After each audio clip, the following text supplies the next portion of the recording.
আমাদের এই দেশের মধ্যে দেখবেন যে এখন যে তরুণ যুবকেরা রয়েছে তাদের বডি ফিট কিন্তু একেবারে নাজেহাল অবস্থা। তাদের যখন 18-20 বছর হয় কিংবা অনেকে 16 বছরেও বডি ফিট নষ্ট হয়ে যায়। এর একমাত্র কারণ হলো পর্নোগ্রাফিতে আসক্ত হওয়া। জিনিসটা শুনতে খারাপ লাগতেছে। আমার হয়তো বা এই ভিডিওটা আমাদের ছোট ভাই বাদার বড় ভাইয়েরা আত্মীয় স্বজনরা দেখবে, কিন্তু জনস্বার্থে উপকারের জন্য আমি এই কথাগুলো বলতে চাচ্ছি। স্মার্টফোন ছোট সন্তানদেরকে কিনে দিবেন না। স্মার্টফোনে সন্তানদেরকে নষ্ট করে।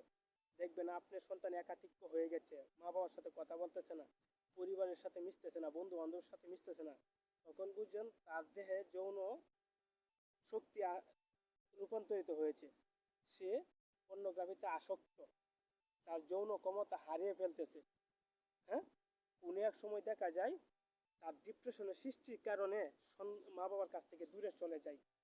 কিংবা অনেক সন্তান বলে বিয়ে শাদী করার জন্য বিয়ে শাদী করিয়ে দেই, তারপরে দেখে সংসার টিকে না, বছর খানেক করার পরে সন্তান হয় না, কারণ তার যৌন শক্তি কিন্তু নষ্ট করে দিছে। তো দেখেন, আমরা মুসলিম হলে আমাদেরকে আল্লাহর বিধান অনুযায়ী জীবনযাপন করতে হবে, তাহলে দেখবেন সবকিছু ঠিক হয়ে যাবে। আমরা পর্নোগ্রাফিতে আসক্ত যাতে না হতে পারে এর জন্য আমাদেরকে আল্লাহর ইবাদতগুলো করতে হবে, ব্যস্ত থাকতে হবে, নিজের কর্মে ব্যস্ত থাকতে হবে, কাজে খেলাধুলায় ব্যস্ত থাকতে হবে। এখনকার সময় তো পোলাপান খেলাধুলা ছেড়ে দিয়েছে, মাঠে যাইতে চায় না, তারা মোবাইলে গেম খেলে। তো এর জন্য কিন্তু আমরা পরিবারকে দায়ী করব, সন্তানদেরকে মোবাইল দেওয়াটা ইজ ভেরি ভেরি হার্মফুল।